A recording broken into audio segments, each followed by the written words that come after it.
Nggak kenal maka tak sayang, sudah kenal kok menghilang. Just kidding, forever, underpass, flyover.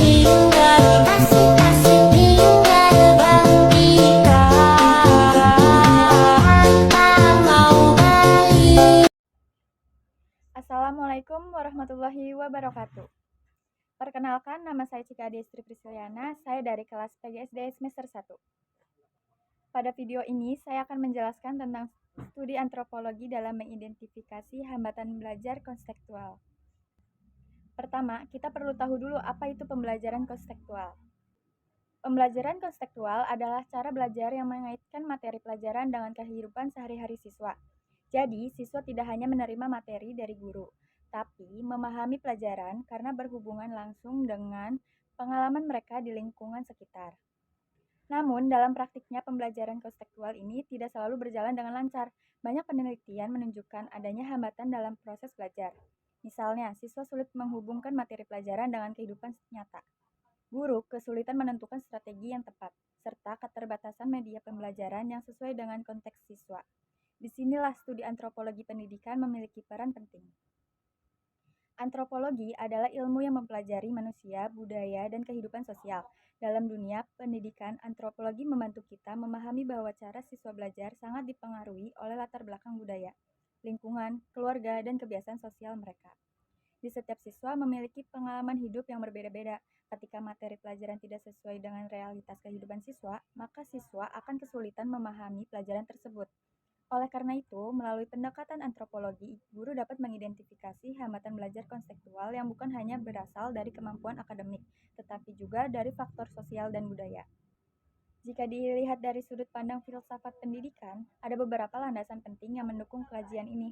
Yang pertama adalah epistemologi, yaitu cabang filsafat yang membahas bagaimana pengetahuan diperoleh dalam pembelajaran konstekstual. Pengetahuan seharusnya dibangun melalui pengalaman nyata siswa. Hambatan muncul ketika proses belajar hanya bersifat hafalan dan tidak melibatkan pengalaman siswa secara langsung. Yang kedua adalah ontologi, yaitu pandangan tentang hakikat manusia. Dalam pendidikan, siswa dipandang sebagai manusia yang memiliki nilai, pengalaman, dan latar belakang budaya. Siswa bukan hanya objek pembelajaran, tetapi subjek yang aktif dalam proses belajar. Selanjutnya adalah aksiologi, yaitu cabang filsafat yang membahas nilai dan tujuan pendidikan.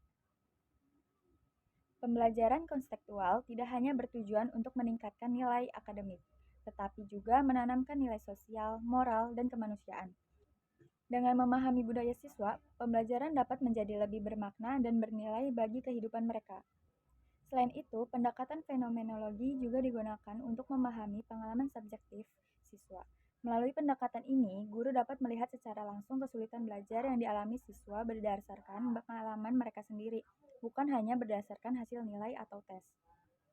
Berdasarkan berbagai penelitian, pendekatan antropologi terbukti membantu guru dalam mengidentifikasi hambatan belajar konstekstual secara terlebih menyeluruh. Hambatan belajar tidak hanya berasal dari siswa, tetapi juga dari ketidaksesuaian antara metode mengajar, media pembelajaran, dan latar belakang budaya siswa. Nah, jadi kesimpulannya, studi antropologi dalam pendidikan sangat penting untuk menciptakan pembelajaran konstekstual yang lebih efektif. Dengan memahami budaya, lingkungan, dan pengalaman hidup siswa, guru dapat merancang pembelajaran yang lebih relevan, bermakna, dan manusiawi.